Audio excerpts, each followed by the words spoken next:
there are people in this world today who believe that gender is purely a social construct. You, I think, are not one of those people. To you, what are the differences between men and women? How much of those differences are nature and how much is nurture? I guess if you're asking the question morphologically or psychologically, I assume you're asking psychologically. The question is what it is, and the answer, sometimes the questions don't contain with them the trajectory you take with the answer, right? So I think I was asking both, and the fact that both are a thing is an interesting thing. Yes. So you wrote a textbook, I should say, evolutionary psychology, right? Yes. Both of those words are in the book title. Right. Psychology, that's the human mind. Yes. Yeah. So how much of gender, how much of sex is the human mind, and how much of it is the biology? The way that I phrase it, so I don't like sort of dividing the world into two categories, things that are biological versus things that are not biological. So the biology is actually defined as the study of life and life processes. And so at that sort of abstract level, everything we do is biological, including culture and our capacity for culture, which I think is an evolved capacity that humans have. When you get to the issue of sex and gender, I mean, one cut at your question is, are there universal psychological sex differences? And the answer to that question is yes, there are some. So, for example, well, and this is in one of your areas of specialty, engineering. One of the interesting things is that it's called the people's thing dimension. So, do you want an occupation? Do you want a job that involves people, social interaction, or are you happy with a job that just involves things, mechanical objects or computer code or whatever? And this is one of the largest psychological sex differences that exists, and it's true in every culture. So in terms of, I don't know, magnitude of effects, it's an effect size of more than a standard deviation difference between the means on this psychological sex difference. And so one of the interesting things is, so if you go to places like, go to the most gender egalitarian cultures in the world, so places like Sweden or Norway, which are explicitly gender egalitarian and are truly in many, many ways, but you allow people freedom of choice, some of these sex differences actually get larger. The psychological sex differences and also assortment into different occupational choices. But this is not something that I study. I study mating, and the sex differences, if you ask in what domains are the sex differences the largest, it turns out they occur within the domain of mating and sexuality. Mm-hmm. So our evolved sexual psychology, our evolved mating psychology is to some degree sexually dimorphic. Okay, with the very important asterisk that we're talking about overlapping distributions. So there are some things so if you look at human morphology, we talked about breasts earlier. Women have evolved functional breasts that's functional for lactation. Men don't. So there's no amount of culture or social coercion can cause men to have lactating breasts. Psychologically, we don't see dimorphism that extreme where something is literally present in one sex and totally absent in the other. So there's overlap in the distributions. So I mentioned earlier that in the mating domain, men more than women on average prioritize physical appearance, physical attractiveness, relative youth. Women on average prioritize resources, resource acquisition, qualities that lead to resource acquisition like status, ambition, industriousness, and so forth. But there's overlap in the distributions. So some women place the total priority on how physically attractive the guy is, and Some men view that as irrelevant. So the point that I'm making is that there are psychological sex differences that make some people uncomfortable. But it's one of these things where I'm a scientist. I'm not a political advocate, and so I adhere to the empirical data. Empirical data are very strong in these domains. So, with respect to sex differences in the mating domain and sexuality, and things we haven't even talked about, like desire for sexual variety and sex differences in the whole desire for short-term mating, huge sex differences there. And these have been documented universally in all cultures. So, okay, now are there things that are culture specific or social cultural overlays onto these fundamental psychological sex differences? Absolutely. But there's also an issue of kind of levels of analysis, levels of abstraction, and how closely you look at the phenomenon. So, quick analogy, language. So you say, well, in China, they speak Chinese. In Korea, they speak Korean. In Brazil, they speak Portuguese. So look how culturally infinitely variable languages are, which they are at that level. But do humans have a universal human innate grammar? And I think the evidence points to the answer yes to that. At least that's what Steve Pinker, Paul Bloom, and some others argue. So at one level of abstraction, things are infinitely culturally variable, or at least highly culturally variable. At another level of abstraction, there's universality. So here's one example in the mating domain of this. So Margaret Mead, who is a famous anthropologist, studied the Samoan Islanders, and she tried to argue basically for the infinite malleability of things like gender and gender roles and so forth. She said, look at this culture.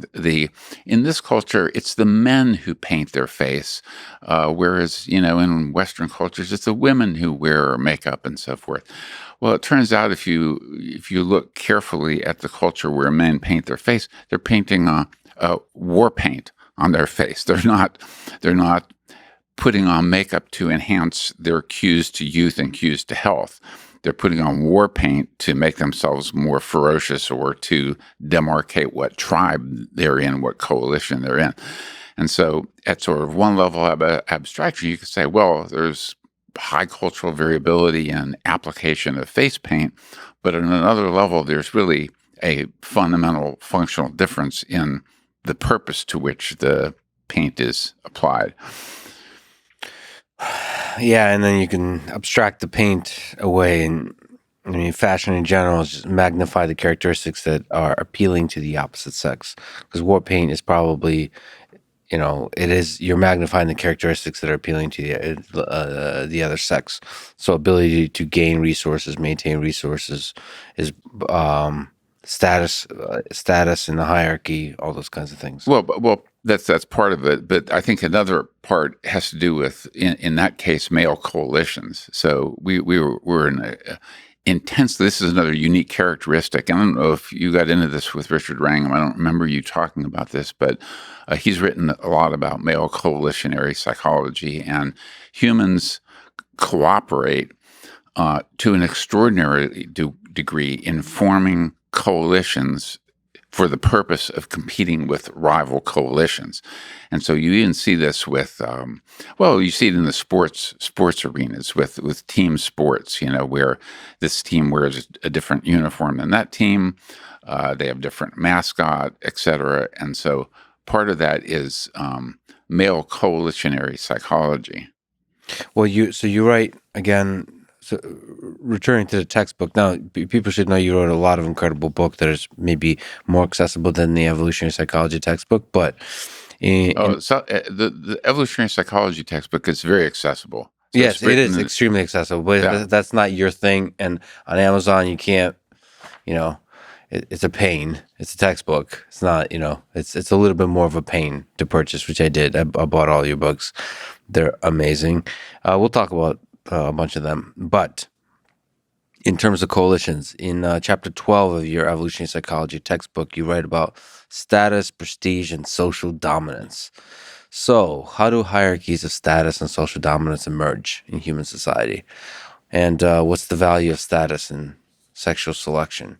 We talked about cues of individual health and all that kind of stuff. But what the heck's the purpose of status? Why does it matter if I'm the big boss? Well, it matters because status influences your access to resources and your ability to influence other people within your group. And so this is part of the reason why women prioritize a man's social status, how he is viewed in the eyes of others, because high status men have access to more resources. It's interesting that you ask about that because I've just published, this is with Patrick Durkee, a former graduate student of mine. We published a couple papers on precisely this issue where we looked at what we call human status criteria. That is, what are the things that lead to increases or decreases in status? And we did this in 14 different cultures. And we found some things that are universal, but also some things that are sex differentiated. So universal things like people value trustworthiness. They value intelligence, wisdom, knowledge. So it's even if you go across cultures, even to the small scale cultures that we alluded to earlier, there are these wise people, wise men, wise women in the culture who have people go to for advice, for wisdom. And so having a wide range of knowledge is a universal status criterion. And there's some things that are sex differentiated, and they often fall into the mating domain as well. This is where mating and status are interestingly related to each other in that successful mating increases your status, but having high status also gives you access to more desirable mates. And so The game gets harder and harder always. So wait, so are we talking about what are the characters? What's the role of power and wealth, those kinds of things? So you said wisdom is universal. yeah, What about wealth and power? yeah. I guess it depends on what you mean by power. So I think of power as the ability to influence A large number of people. Yeah. So, and this is one of the interesting things about the fact that cash economies are are evolutionarily very recent, in that people are like so. So I guess recently, or it's about to happen, that Elon Musk is going to buy Twitter. Okay, Yeah, where they say happen. has it happened already? Yeah. Okay, so they say that like the wealthiest or one of the wealthiest men on Earth has now purchased the most influential media platform on Earth, and so obviously you or I couldn't compete with Elon Musk and for the purchase of Twitter, and so. The fact that cash economies allow the stockpiling of unprecedented amounts of wealth produces these tremendous power differentials that didn't exist in over most of human evolutionary history. So their wealth is power, but you can also be power can be attained through other ways. Yeah, but I would say that the interesting thing about wealth is that it's an infinitely fungible resource. So you can use it and translate it into many other things, like buying Twitter, or buying a big house, or even getting mates, or in artificial I don't know if you want to get into that at all, but they have these sex dolls, or virtual reality sex that some people are developing. If you have enough resources, you can purchase things like that. So you can translate wealth into a variety of other tangible things in ways that you couldn't ancestrally. So, So that's one really powerful thing. But there is still power that's correlated, but not intricately connected to wealth, which is like being leaders of nations. Like technically, the president of the United States' salary is not very high. Right. Presidents, and then you go outside of that and to the half of the world that's living under authoritarian regimes. You have dictators, and there's those are very powerful, usually men, and presumably there's some value there in the mating selection aspect. Yeah, absolutely. And it's not by chance that most of them are men.